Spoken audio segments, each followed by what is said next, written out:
Aujourd'hui, j'ai décidé de vous présenter des exercices de résolution de programmation orientée-objet sur le site exercisme.io.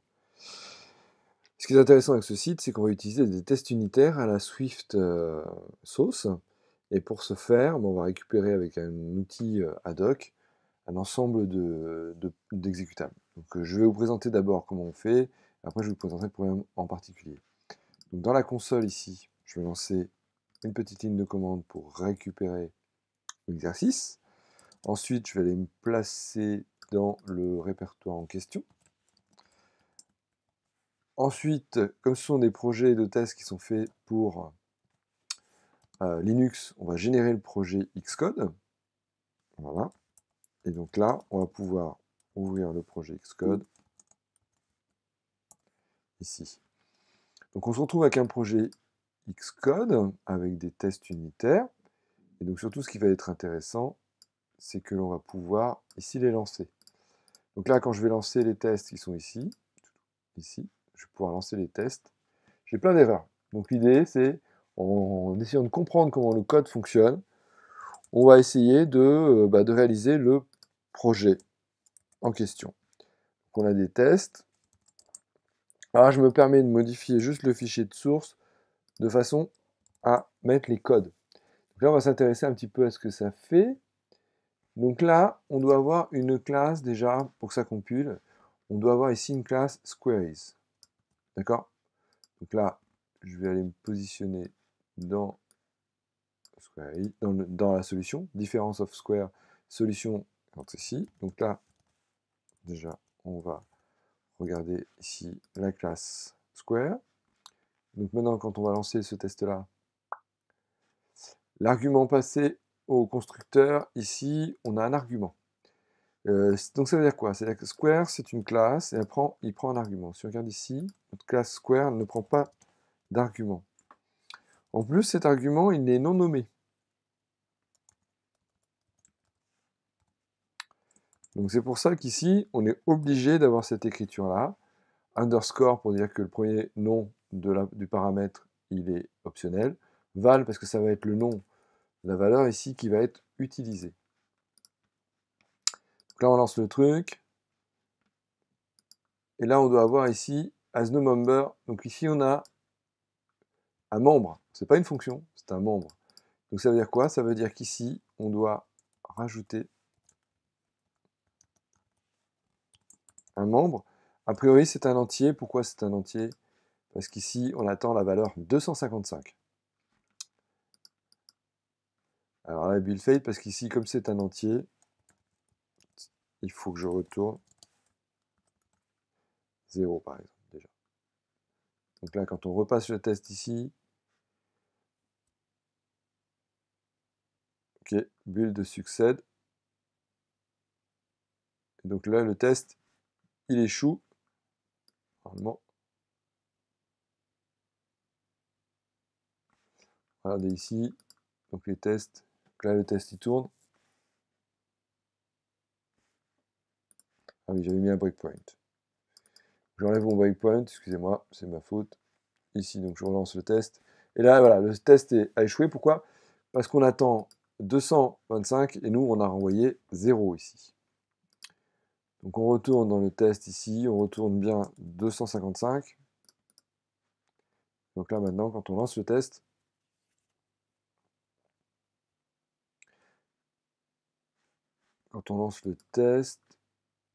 build success. Ok, test fail, build success. Ok, c'est 225, pardon. Et c'est pas 250.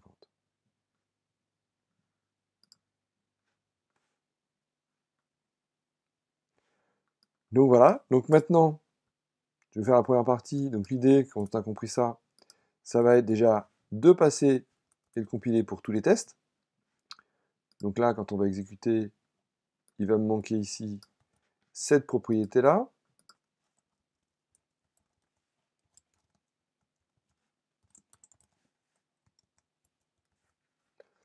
Ok.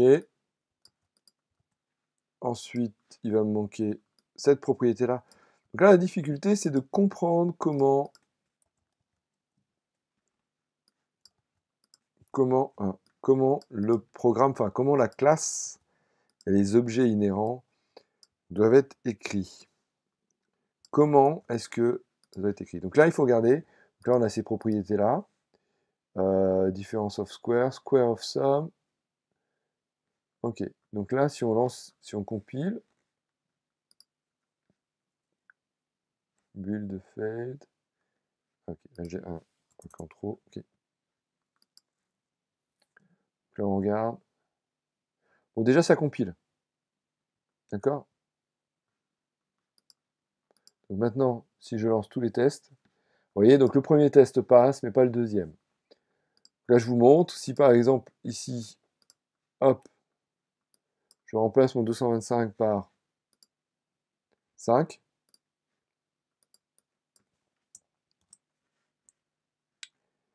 On va regarder un autre truc, là, c'est 3025 pour le square of sum. Sum of square, c'est 55. Sum of square, 55. Là, je vais remettre ici, par exemple, 3025. C'est ça comme ça. Donc là, bon, j'ai plus de tests. Alors, le but du jeu, c'est pas de trouver les valeurs parce que ça ne marchera pas. Maintenant, le but du jeu, une fois qu'on a notre test qui compile, là, vous voyez, les tests compilent, mais ils échouent, parce que ce n'est pas les bonnes valeurs qui sont envoyées par les fonctions. Ce qu'il va falloir faire, c'est comprendre l'exercice. Donc ça, ce que je vous proposerais, c'est de vous montrer ça pour la prochaine étape. Montrer maintenant qu'on a réussi déjà à compiler le programme, à lancer tous les tests. Maintenant, il va falloir essayer de comprendre comment est-ce que le programme, et surtout ma classe ici Squares, doit réagir pour que le programme et tous les tests passent. Ça sera pour la prochaine étape. On vient ici pour la deuxième étape de difference of square, qui est un exercice d'exercice.io. Sur l'exercice précédent, on avait fait en sorte que le programme compile et s'exécute au niveau des tests, hein, bien entendu. Donc il se trouve que là, ça s'exécute, ça compile, build succède. Les tests échouent parce que au niveau de l'intelligence des fonctions, ici, on a loupé un certain nombre de choses. Alors, on va retourner ici dans le difference of square. Donc là, on va commencer par exemple par square of sum. Donc square of sum, c'est le carré ici d'une valeur. Donc déjà, ce qu'on va faire, c'est qu'on va sauvegarder ici la valeur. Quand on construit un objet, on va faire en sorte que la valeur soit sauvegardée. Donc là, ce qu'on va commencer à faire, on a dit qu'on commençait à faire jump to définition. C'est celui-là. Square of sum. Square of sum. Donc square of sum, ce qu'il faut qu'on retourne, donc a priori, je vérifie. Donc le premier ici, c'est square of sum pour 5, on a 225. Donc il faut qu'on retourne ici le carré. Mince. Donc là, on va passer par une variable, un accumulateur, un truc assez classique. On parcourt tous les éléments de 1 à n. On fait en sorte que res est égal à res plus i. D'accord? Et là, on va faire le return de res fois res. Voilà. Donc on va essayer ça. Déjà, regardez ce que ça nous donne.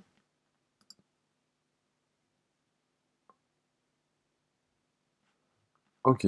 Donc là, déjà, on a un peu plus de réussite. Je vous invite à aller étudier hein, le problème en l'occurrence. Donc là, pour square of sum, ça passe bien. Alors maintenant, on va faire sum of square. Alors, sum of square, là, ça va être un petit peu différent. Normalement, pour sum of square, on retourne ici. On fait à chaque fois la somme des carrés ici. Donc là, ça sera res est égal à res plus i fois i. Et on ne retourne que res. On ne retourne pas le carré de... Voilà. Allez. Voilà, ça semble pas mal. On va tester. Au niveau des tests. Ah, il y en a un peu plus. Maintenant, c'est rest of sum qui ne marche pas parce que c'est la différence ici. Donc on retourne la différence des carrés. Donc en général, on va retourner square of sum. Ouais, ok. Donc square of sum moins.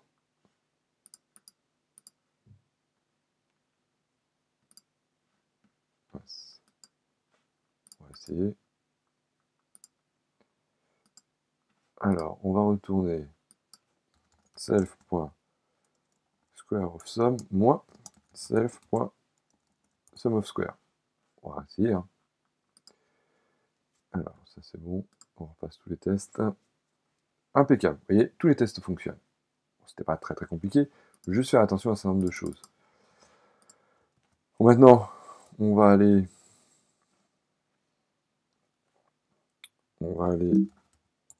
indiquer ici, on va aller soumettre projet. Voilà.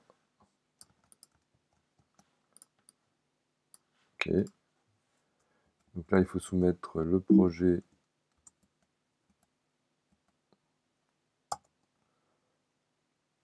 Voilà. Donc là, on peut voir que la solution a été uploadée. Voilà, on a notre solution completed. Impeccable. Voilà, donc je vous remercie. Je vous invite à refaire cet exercice-là, à étudier ça, à me proposer éventuellement d'autres solutions. See you next time. À la prochaine. Merci bien.